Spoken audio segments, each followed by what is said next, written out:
todos. Sejam bem-vindos a mais uma reunião de jovens, cheia de mim.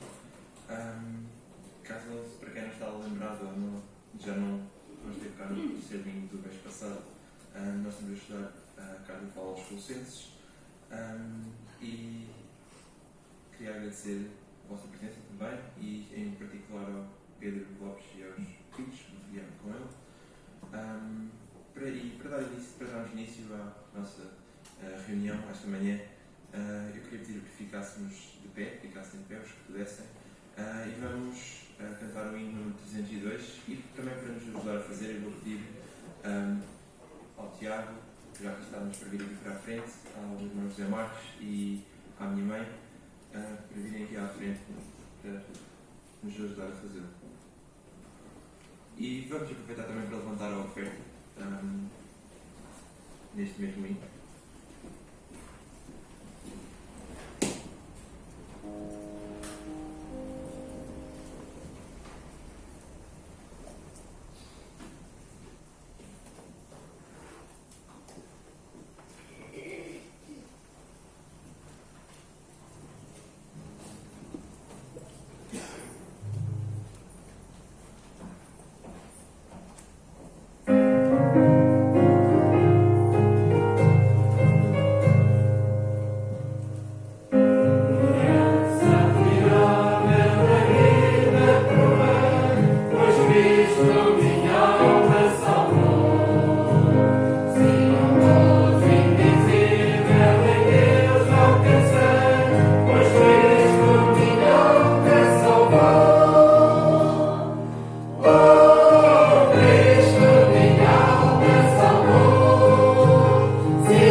Abençoa-os de igual modo. Pois tudo peço e agradeço. Em nome do Senhor Jesus. Podem sentar.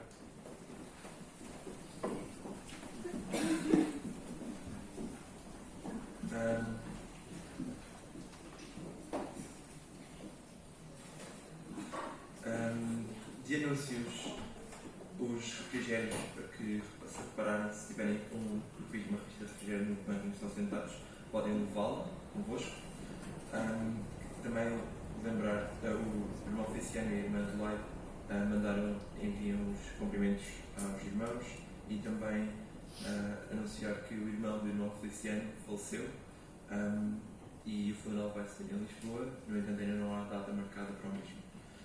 Não sei se há mais algum anúncio. Não? Pronto. Vamos então dar continuação à nossa reunião de jovens e eu pedia ao Joãozito, que já chegou, que eu já ouvi, pontaria. Então, enquanto ele não vem, mas vamos ficar de pé e cantar a música Grande em Poder.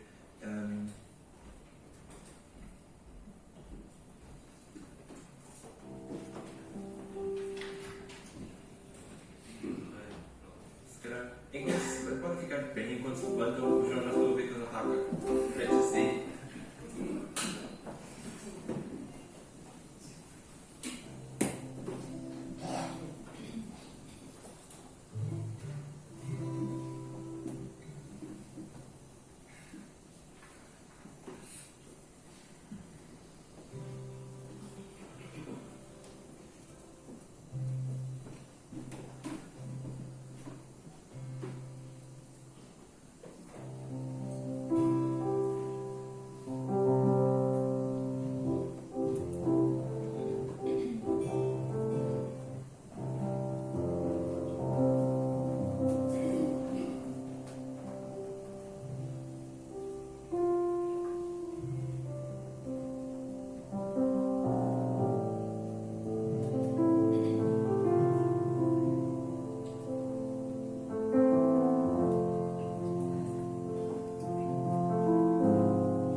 Eu queria então, aproveitar que ainda estamos de pé, e antes de cantarmos a próxima música, ao João, chegasse à frente, se faz favor.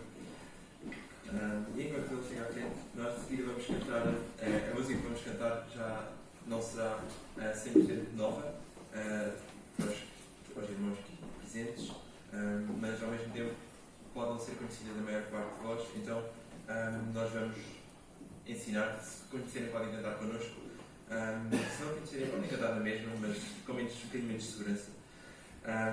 E então, aos músicos que dessem a introdução.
Podem sentar.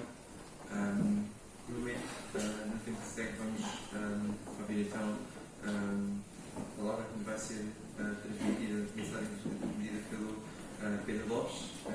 Eu pedi que ele fosse preparando para subir, só porque eu tenho que ter o microfone, mas desinfetar.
que já cá estive uma vez, numa reunião da CIEP, mas nunca antes tinha cá estado com os irmãos reunidos para louvarmos ao Senhor, para lhe entoarmos cânticos e ouvirmos a sua palavra.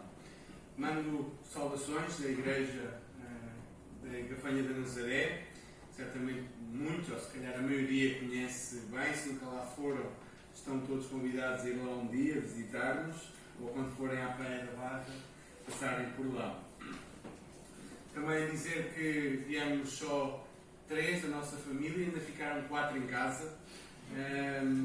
Ficaram a minha esposa, que está grávida, e o nosso filho Tiago, como alguns irmãos devem saber. Ele é um paciente de risco por causa de todas as suas dificuldades e então, como não sabíamos como é que iria ser aqui, optámos para eles não virem, e também ficou mais 2 filhos em casa, um que está para nascer, a nossa Maria, e também o Joãozinho, que fez agora 5 anos. Temos aqui o Miguel e a Ruth, que estes sim já me acompanham para um louvor.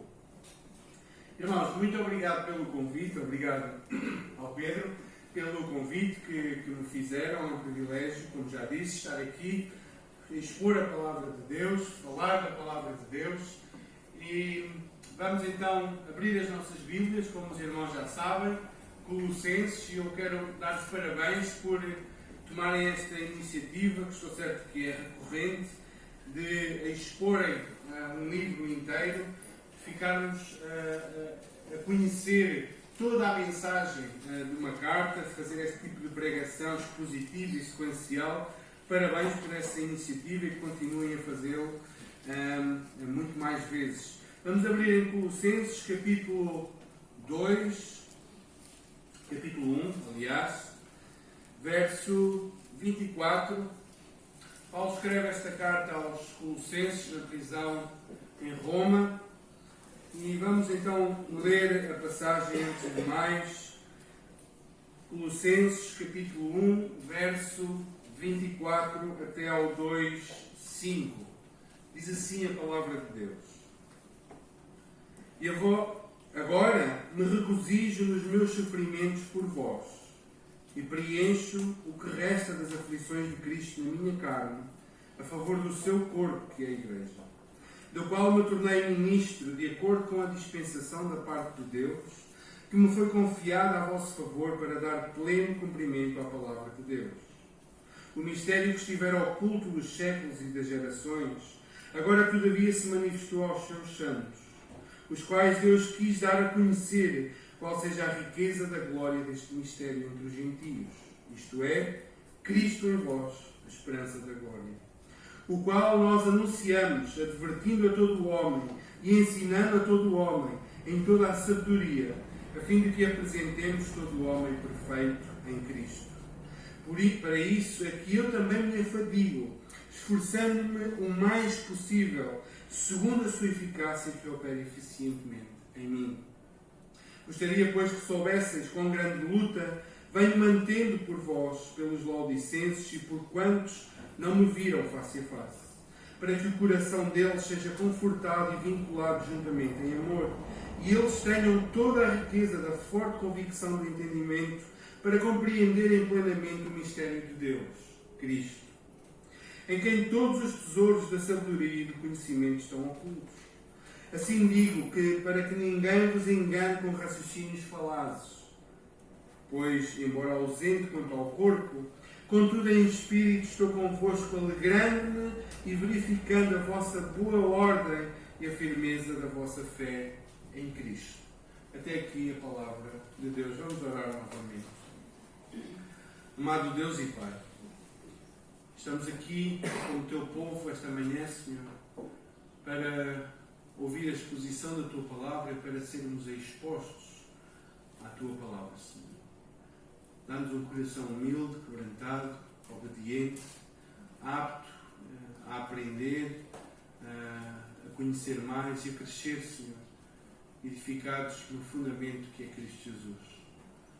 Oramos, ó Deus, para que Tu trabalhes em nós mediante o Teu Santo Espírito, para que nos ajudes, para que nos auxilies, para que nos apoies em toda a nossa fraqueza e debilidade, Senhor. Te pedimos, ó Deus, que sejas connosco, que abençoes o teu povo esta manhã com a tua palavra, no nome de Jesus Cristo. Amém. Amém. Paulo escreveu esta carta aos Colossenses na prisão em Roma. Nós vamos olhar aqui para alguns pontos que são particulares a Paulo. Eles não são repetíveis, não são para nós hoje, mas há princípios do ministério de Paulo, da conduta de Paulo, do zelo de Paulo, que são dignos de imitação, são dignos de aprendermos e buscarmos ser como aquele apóstolo do Senhor Jesus Cristo. Paulo escreveu esta carta, como eu já disse, em Roma. Depois de passar por várias dificuldades, depois de ter sido preso em Cesareia, Paulo foi preso por causa de um gentio, ou aliás, por causa de uma falsa acusação de que ele tinha introduzido um gentio no templo. Esta falsa acusação levou a que Paulo fosse preso, fosse julgado pelo Sinédrio, fosse julgado pelo governador Félix. Depois teve 2 anos preso, até que Félix saiu do governo e entrou Festo. Depois foi julgado por Festo. Depois foi julgado pelo rei Agripa. Depois do rei Agripa e dele ter apelado por César, ou para César. Então aí, depois de 2 anos já preso em Cesareia, foi então direcionado para Roma. No caminho naufragou, no caminho foi mordido por uma cobra. Chegou a Roma, amarrado, algemado a um soldado romano, e por mais 2 anos Paulo ficou preso em Roma, ensinando com toda a intrepidez e sem impedimento algum as coisas referentes ao reino de Deus e ao Senhor Jesus Cristo. E foi nesta prisão em Roma que Paulo escreveu esta maravilhosa carta que nós temos em mãos, a carta aos Efésios, a carta aos Filipenses, a carta a Filémon.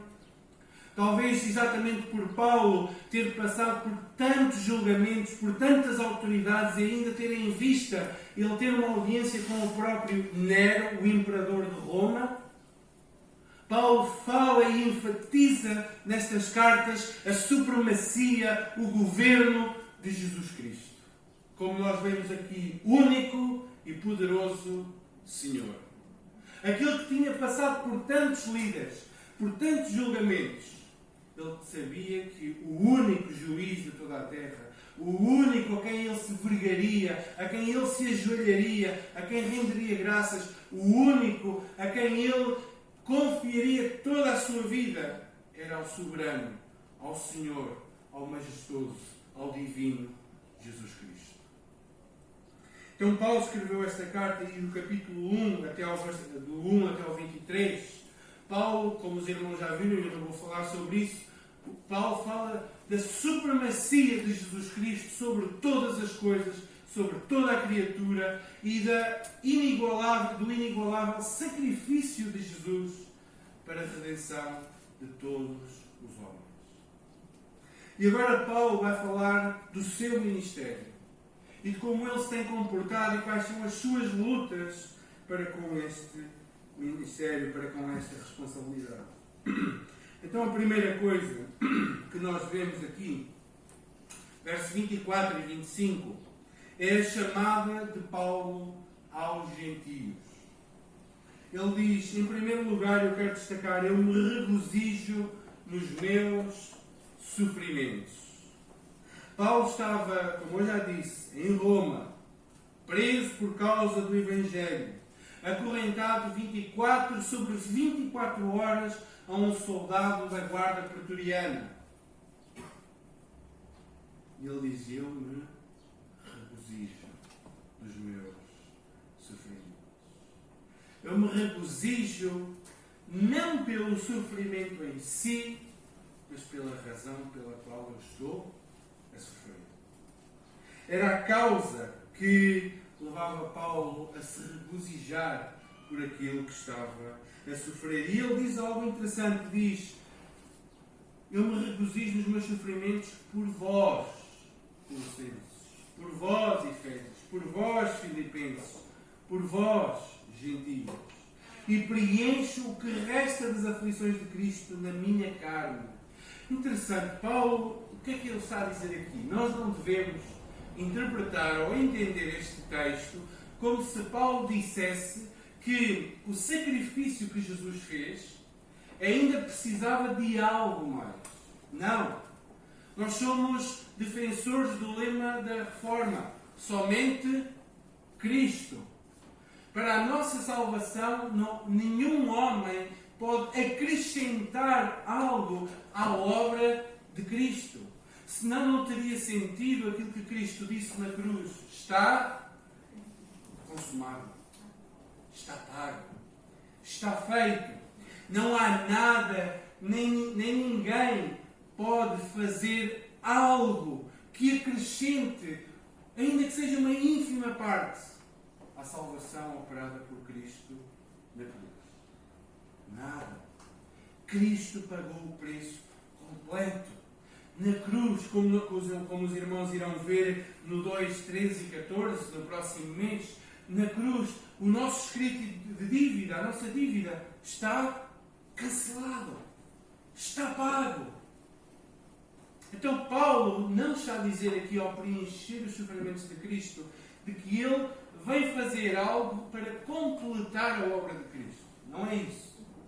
O que Paulo está a dizer é que ele agora associa-se ao sofrimento que é dirigido a Cristo e que é vivido pela sua Igreja.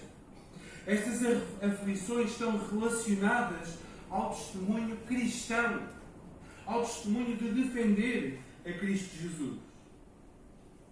Irmãos, o mundo continuaria a odiar Cristo e continua a odiar Cristo. Mas uma vez que não é possível voltar a matar, a crucificar, a chicotear a Cristo, sabem o que é que o mundo vai fazer? Vai maltratar, vai odiar o seu corpo, que é a Igreja. Todo o ódio que o mundo nutre contra nosso Senhor Jesus Cristo, ele vai ser experimentado pela sua Igreja. E Paulo diz que se regozija nos seus sofrimentos, ao associar-se ao sofrimento de Cristo, ao que é destinado a Cristo. Um comentador diz: as aflições destinadas a Cristo são como setas que se cravam em seu corpo, que é a Igreja. E Paulo regozija-se neste sofrimento. Porquê? Jesus já tinha dito: no mundo tereis aflições.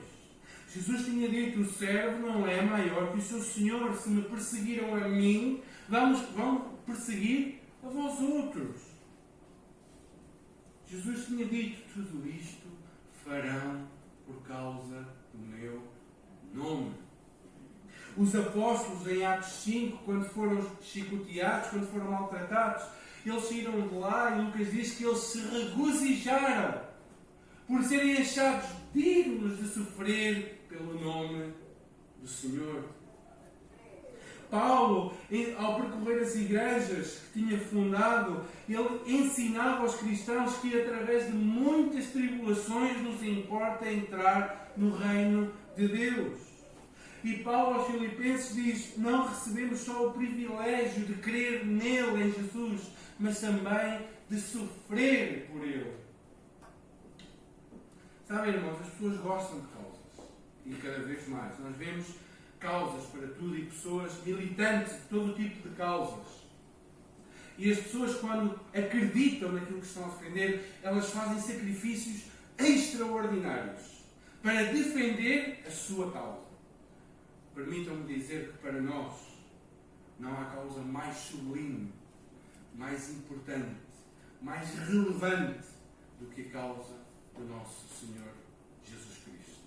É por esta que nós sofremos, é por esta que nós somos maltratados, é por esta que nós somos odiados, é por esta causa que nós somos rejeitados pelo mundo, que nós somos ostracizados, que nós somos zombados. É pela causa de Cristo e nós nos regozijamos nisso. Porque sabemos que é a grande causa é a maior causa que algum homem pode defender. O nosso Senhor, Jesus Cristo e a sua Igreja. Reparem como Paulo está a dizer: eu me regozijo nas aflições de Cristo na minha carne, a favor do seu corpo, que é a Igreja. Porquê? Porque quando nós sofremos por Cristo, nós estamos a sofrer pela Igreja, pelo corpo, que é a Igreja. A forma visível de nós mostrarmos que sofremos pelo nome do Senhor é a capacidade de sofrer pelo seu corpo, pelos remidos, em favor dos salvos. Irmãos, é interessante perceber na vida de Paulo que aquele que respirava ódio contra a Igreja agora era um defensor e sofria pela Igreja. Aquele que lutava para silenciar a Igreja agora é um defensor do corpo de Cristo. E vemos aqui neste chamado que ele veio para sofrer. Ele diz: eu sofro pelo corpo, pela Igreja, da qual me tornei ministro de acordo com a dispensação da parte de Deus, que me foi confiada a vosso favor para dar pleno cumprimento à palavra de Deus. Este mistério que esteve oculto de tudo e de todos era a Igreja do nosso Senhor Jesus Cristo. Ninguém sonhava, ninguém pensava sequer em tal coisa. Deus reservou para si este plano maravilhoso, até que chegasse a plenitude dos tempos e com a vinda do seu Filho este plano fosse manifestado. E Paulo tinha sido designado ministro deste plano maravilhoso. Eu quero ressaltar aqui uma coisa. Muitos defendem, e certamente os irmãos conhecem, um grupo que se derivou de nós, das Assembleias de Irmãos. Parece que Paulo teve a revelação única. Só Paulo é que recebeu a revelação do mistério, da Igreja. Porém, quando nós olhamos as Escrituras e olhamos para Efésios 2:20, Efésios 3:5, nós vamos perceber que este mistério ele foi revelado aos santos apóstolos e profetas. A particularidade não é no conhecimento da revelação, a particularidade é na ministração. Paulo é que foi designado para ir aos gentios. Não é que ele recebeu aquela revelação sozinho. Todos os profetas e apóstolos sobre o qual a Igreja está fundada, sobre a sua doutrina, receberam este conhecimento. A particularidade de Paulo é que ele foi comissionado para ir pregar o Evangelho aos gentios. E qual é a riqueza desta glória? Qual é a riqueza desta glória? No verso 26 diz: o mistério que estivera oculto dos séculos e das gerações, agora todavia se manifestou aos seus santos. Agora, finalmente, o mistério de Deus tinha sido revelado em Cristo Jesus. Este mistério que ninguém sonhava. Sabem, no Antigo Testamento, nós olhamos para as promessas e vemos que, de alguma maneira, os gentios vão ser abençoados por Deus. Agora, o que ninguém pensava e aquilo que não sondou nem penetrou no coração do homem e da mente do homem é que agora, em Cristo Jesus, o Messias prometido, judeus e gentios formam um único corpo, um único rebanho, uma única família, um único edifício espiritual para a habitação de Deus. Isto nunca tinha passado pela cabeça de ninguém. E Deus, no seu tempo, mediante o seu Filho, revelou este mistério que estava agora manifestado. E diz no 27, aos quais Deus quis dar a conhecer, aos quais, ou seja, aos seus santos, quis dar a conhecer qual seja a riqueza da glória deste mistério. E qual é esta riqueza da glória? Cristo em vós. Esperança da glória. Cristo em vós. Irmãos, todos nós, acho que todos nós aqui fazemos parte do grupo dos gentios. Todos nós aqui somos, penso eu, né? Não conheço a história, mas não está aqui ninguém de nenhuma tribo de Israel, penso eu. Todos nós fazemos parte do grupo dos gentios. E, irmãos, uma coisa era Deus relacionar-se, habitar e o Messias vir para a família de Abraão, para a família de Israel.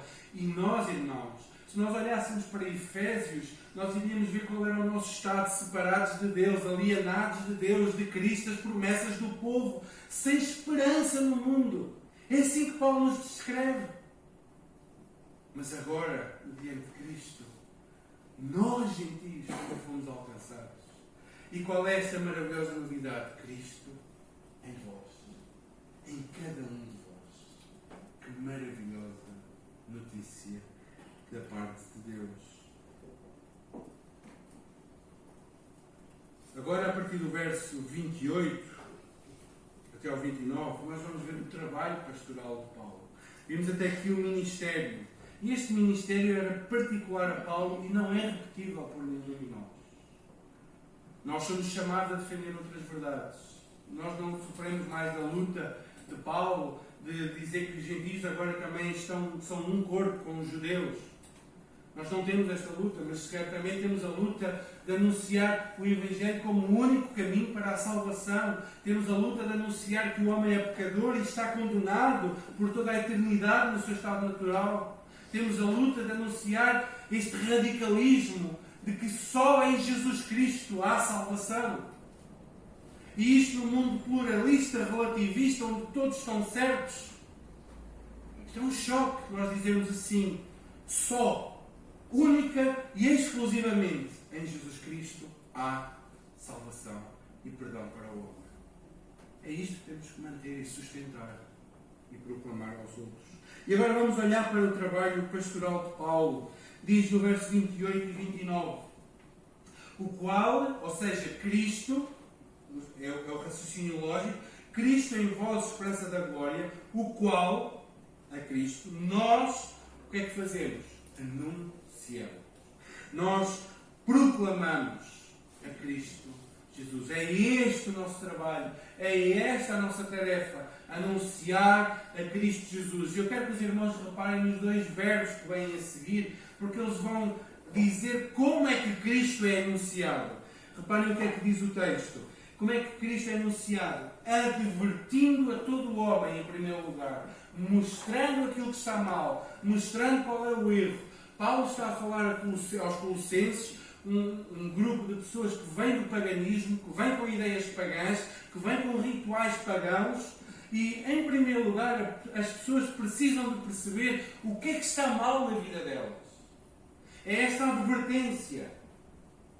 Mas, em segundo lugar, há um outro verbo. Não é só advertir. É também o quê?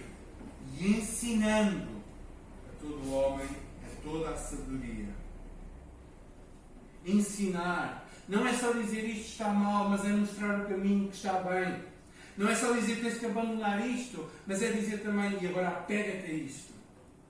É mostrar o erro e encaminhar para o sítio certo. É advertir e ensinar. E é desta maneira que nós anunciamos a Cristo Jesus. Não é só dizer o que é que está bem, ou por onde é que a pessoa deve ir, porque vai acontecer é que ela não vai largar a velha vida e vai tentar seguir uma nova. Também não é só dizer o que está mal, senão deixamos a pessoa sem esperança. Mas anunciar a Cristo é exatamente mostrar o que é que está mal na vida da pessoa, o que é que precisa de ser mudado, o que é que precisa de ser transformado, e depois apontamos o caminho e dizer: a direção é esta, é Cristo Jesus. É por aqui que tu vais. E qual é a finalidade deste anúncio? Diz ainda no verso 28, a fim de que apresentemos todo o homem perfeito, completo em Cristo Jesus. É interessante que esta palavra teleios, completo, perfeito, ela era muito usada nas religiões de mistério, aquela perfeição mística, que só alguns tinham acesso. Porém, para Paulo, ele diz aos Colossenses, a perfeição, a completude. O homem completo é completo em Cristo Jesus. não nas visões, não nas êxtases, não nos conhecimentos místicos e misteriosos, mas em Cristo Jesus.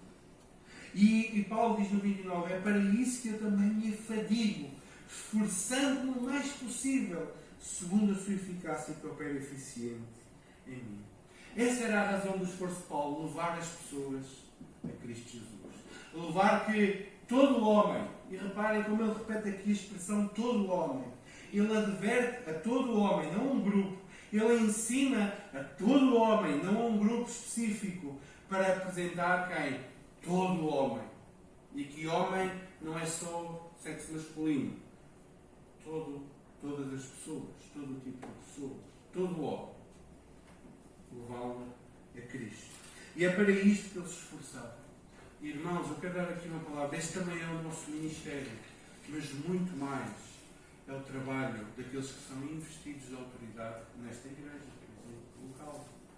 O vosso trabalho é o trabalho de levar toda a congregação, todo o homem, a conhecer a Cristo, a ser edificado em Cristo, a ser guiado por Cristo, para ser apresentado perfeito em Cristo Jesus.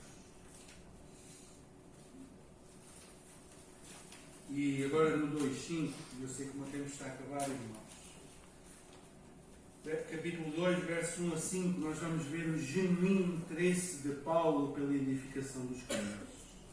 Paulo dá o seguimento ao seu argumento acerca do seu ministério, mas ao mesmo tempo ele faz uma transição para aquilo que ele vai abordar nos versículos seguintes, acerca de um proto-gnosticismo, acerca do legalismo judeu, acerca do ascetismo. Ele vai combater tudo isso e esta passagem de 2:1 a 5 serve quase como conclusão do primeiro argumento e abertura para a segunda parte da carta.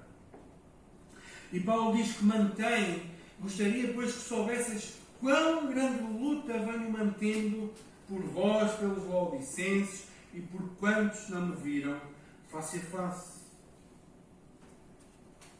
Esta luta, irmãos, ela deve ser entendida de várias maneiras. É uma luta, em primeiro lugar, em oração contínua, como vemos no capítulo 1, verso 3. É uma oração, é uma luta por causa da posição que os judeus legalistas estavam a levantar, uma oposição à Igreja. Era uma luta contra a oposição de um proto-gnosticismo que estava a aparecer. E Paulo luta efetivamente pelos crentes, pelo bem-estar dos crentes. Irmãos, ser um bom ministro de Deus, um bom dispenseiro do Evangelho, significa lutar pela casa do seu Senhor. Significa manter as trincheiras abertas, as armas prontas. Nós temos que lutar pela casa do Senhor. Isto é o que significa ser um bom dispenseiro do Evangelho de Jesus Cristo. É afadigar-nos na luta pela verdade do Evangelho. E Paulo diz que luta aqui pelos crentes em geral, pelos colossenses, laodicenses, talvez os crentes de Hierápolis também, e por outras igrejas que foram fundadas e que Paulo não conhece a generalidade dos crentes. Ele conhecia Onésimo, conhecia Filémon, conhecia Epáfras, conhecia uma série de crentes de Colossos, mas ele não conhecia a igreja como um todo. Como eu aqui conheço alguns irmãos, mas não conheço a igreja como um todo, não conheço o corpo que se reúne aqui neste lugar. Mas ele mantém esta luta pelos crentes até que ele não conhece. E qual é esta luta? Qual é o propósito dela? Verso 2. Para que o coração deles seja confortado. A primeira coisa desta luta é para conforto, para caleu. De onde vem também a nossa palavra para cleptos, que é usada pelo Espírito Santo. Para caleu é confortar, é animar, é levantar o ânimo de alguém. E Paulo mantém esta luta exatamente para trazer conforto aos seus irmãos. Mas também é por amor fraternal, por união em amor, como diz ainda no verso 2, e vinculados juntamente em amor. Queridos irmãos, uma igreja que deixou de amar é uma igreja que deixou de existir para o seu propósito. É uma igreja que não tem propósito para a sua existência. Irmãos, Efésios, os crentes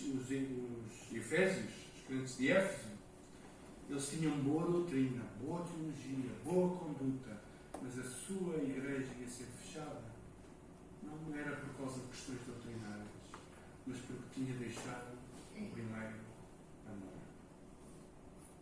E Paulo luta para conforto, para ânimo, mas luta também para que eles mantenham o amor fraternal. Ralph Martin diz assim: o amor é toda aquela rede de ligamentos e tendões que vincula todos os vários membros numa só unidade. O que é que nos faz estar aqui hoje? Juntos. O que é que fez os irmãos tomarem a ceia juntos, partirem o pão, beberem do vinho? O amor uns pelos outros. Demonstrado através desta comunhão bela de partir os símbolos e tomar a refeição juntos. E também, ainda no verso 2, e para que eles tenham toda a riqueza da forte convicção do entendimento para compreenderem plenamente o mistério de Deus, Cristo. Por outras palavras, o propósito da luta de Paulo é para que Cristo seja a única fonte de conhecimento e sabedoria. A Igreja, irmãos, precisa ter uma forte convicção no seu entendimento sobre Cristo. Aqui o próprio Cristo é tratado como um mistério de Deus. Este mistério oculto.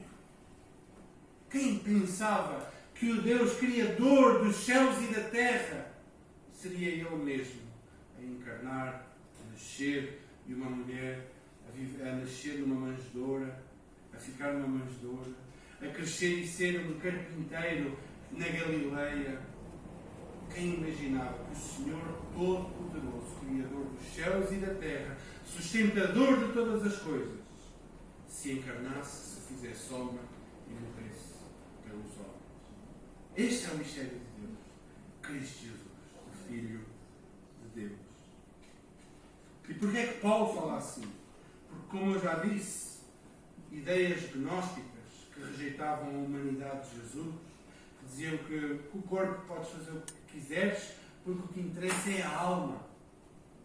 Ou então pelos judaizantes legalistas que diziam: Cristo é necessário, mas não é suficiente. Tens de cumprir as leis do Antigo Testamento, tens de cumprir todas as normas. Ou então os ascetas que diziam: não podes tocar aqui, não podes comer ali, não podes fazer isto, não podes fazer aquilo outro, como se isso fosse sinal de grande espiritualidade. E sabem, se havia isto naquele tempo, hoje em dia há muito mais estas ideias de contacto com o universo, de energias positivas, de tudo isso, irmãos. Tudo isso é cilada do diabo para nos desviar do único conhecimento que importa: Cristo Jesus, nosso Senhor.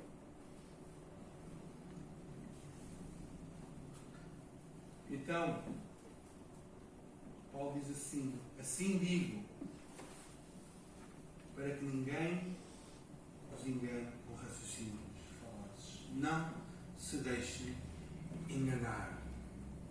Cristo é suficiente.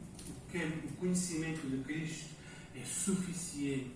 A salvação que Cristo operou é suficiente. O relacionamento que nós temos com Deus mediante Cristo é suficiente.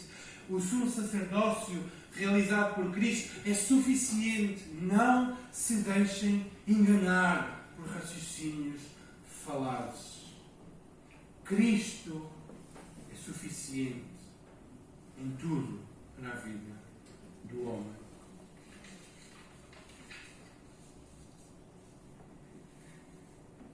E por isto Paulo junta-se. Eu peço perdão de estar a abreviar, mas eu sei que o tempo já vai longo. Diz no verso 5: pois embora ausente quanto ao corpo, contudo em espírito estou convosco, alegrando-me e verificando a vossa boa ordem e a firmeza da vossa fé em Cristo. O que é que Paulo está a dizer? Está a encorajar os colossenses a dizer: olha, eu estou convosco, eu estou preso em Roma, estou algemado, não posso estar aí fisicamente com vocês, Mas quero que saibam que nesta luta que vocês mantêm contra todas estas correntes filosóficas, místicas, eu estou convosco nesta luta. Não em corpo, que eu estou em Roma preso, mas em espírito eu estou convosco. Em orações eu estou convosco. A vossa firmeza tem o meu apoio, tem o meu aval. Eu estou convosco. E Paulo encoraja-nos e diz: alegrando-me e verificando a vossa boa ordem e a firmeza da vossa fé em Cristo. Não há nada que regozije mais um pastor, um presbítero, um ancião, alguém que exerce responsabilidade na igreja local. Se calhar há poucas coisas que alegram mais o coração daqueles que apacentam o povo de Deus do que olhar para o povo de Deus e ver firmeza em Cristo Jesus. Irmãos, eu tenho 3 aplicações para terminar. A primeira delas, à luz deste texto, a disposição em sofrer por Cristo, sofrendo pela sua igreja. É isso que se exige a todo aquele que tem responsabilidade pela igreja local. Se os irmãos olharem para ministérios como a Voz dos Mártires, Portas Abertas, que apoiam a igreja perseguida, os irmãos vão notar que quando uma comunidade ataca os crentes, sabem quem é o primeiro a sofrer? Sabem quem é? É o pastor dessa igreja. É aqueles que estão investidos de autoridade naquela comunidade. São eles os primeiros ou a serem mortos, ou a serem perseguidos, ou a irem presos. São eles os primeiros, a título de exemplo, para ver se persuadem o resto da congregação a dispersar. E a conduta desses homens, ou ele vai fazer fraquejar a igreja, porque ela não vê um bom exemplo de firmeza, ou então, como a maior parte das vezes acontece, aqueles homens sofrem e aguentam o sofrimento dando bom testemunho acerca de Cristo e da sua igreja. Temos nós essa capacidade para sofrer por Cristo, sofrendo pela igreja.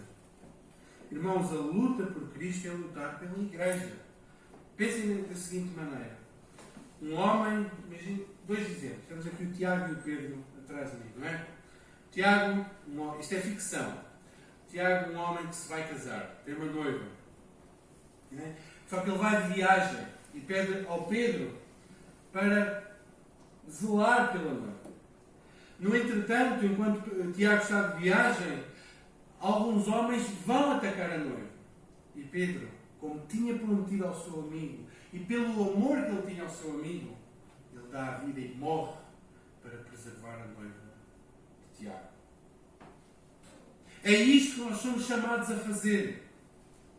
Nós temos uma noiva que é a igreja e temos uma responsabilidade de a guardar, de a preservar, de a manter protegida. Nem que para isso nós tenhamos que morrer e pagar o preço com as nossas vidas. É isso que um amigo faz ao seu amigo. Guardar a sua noiva. Guardar a sua preciosidade. Irmãos, quando Jesus, lembremos quando as palavras de Jesus a Pedro: Pedro, tu amas-me? Tu amas-me, Pedro? Sim, Senhor, tu sabes que te amo. Então demonstra esse amor. Apacenta as minhas ovelhas. Amas-me mesmo? Sim, Senhor, então apacenta as minhas ovelhas. O amor por Cristo é demonstrado pelo amor que nós temos pela sua igreja. Pela sua igreja. Outro ponto que nós devemos lembrar é que a mensagem é só uma: Cristo Jesus. Requer-se do dispenseiro que ele seja achado fiel, e a fidelidade é anunciar a Cristo, advertindo e ensinando a Cristo. O trabalho do ministro, do pregador, do ancião, do presbítero vai muito além, irmãos, de fazer escalas, de programar atividades, de fazer algumas decisões de ordem logística e administrativa da casa do Senhor. O trabalho daqueles que são investidos da autoridade é muito mais do que isso, é anunciar, é ensinar, é advertir, é trabalhar para que todo o homem, toda a congregação seja perfeita, seja completa em Cristo Jesus. É isto que se requer dos dispenseiros, dos ministros, daqueles que ensinam a palavra, daqueles que têm responsabilidade sobre o povo de Deus. Não é programar festas, é ensinar Cristo Jesus, para que a igreja se ache perfeita, completa, madura.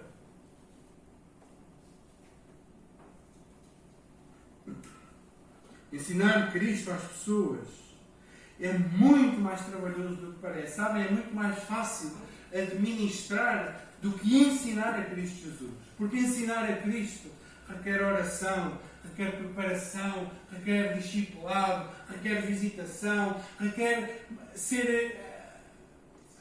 ajudar e aconselhar cada membro individualmente, encaminhando na palavra, encaminhando na pessoa de Jesus Cristo.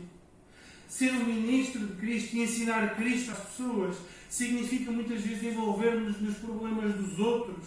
Significa muitas vezes metermos em problemas que, se nós não quiséssemos saber das pessoas, estava tudo bem connosco, mas porque nós amamos, porque nós cuidamos, porque nós queremos que aquelas pessoas cresçam, nós vamos ter com elas, nós ensinamos, nós admoestamos.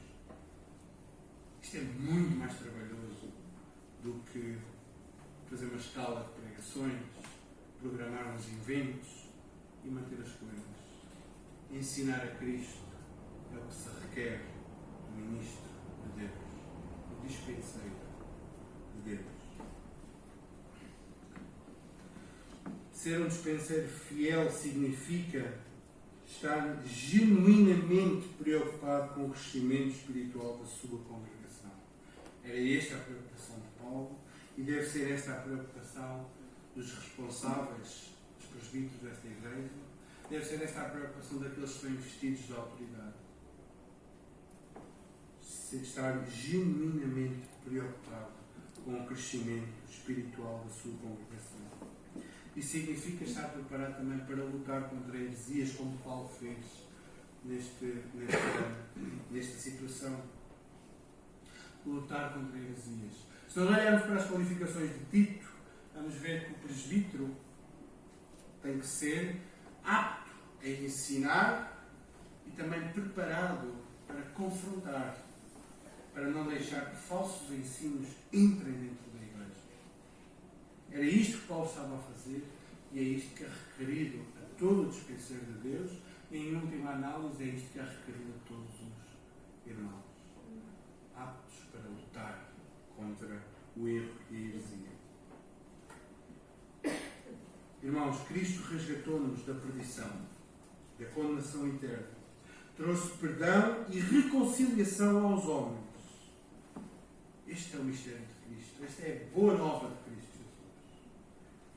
Agora, a cada um de nós, este Evangelho da graça de Deus precisa de ser proclamado, ensinado, preservado, guardado e defendido até à morte. Regozijo-me nos sofrimentos de Cristo. Regozijo-me nos meus sofrimentos em favor da sua igreja. Irmãos, quanto é que nós estamos dispostos a lutar e a dar em favor da igreja, em favor do corpo de Cristo, para manter puro e são o Evangelho de Jesus Cristo? Quanto? Que o Senhor nos ajude e nos abençoe.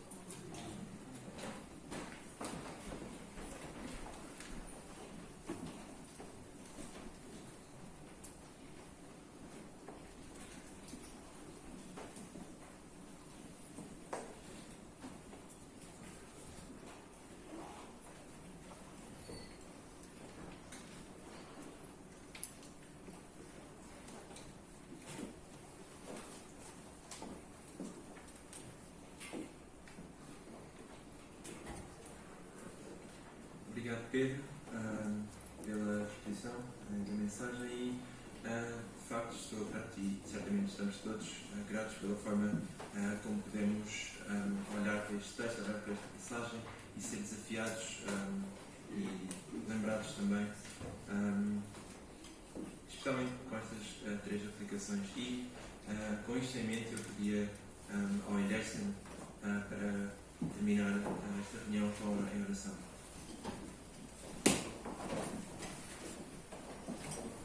Somos gratos, Senhor. Gratos porque estamos aqui reunidos e com o mesmo espírito, Pai. De te servir, de te adorar, de te louvar, de te buscar.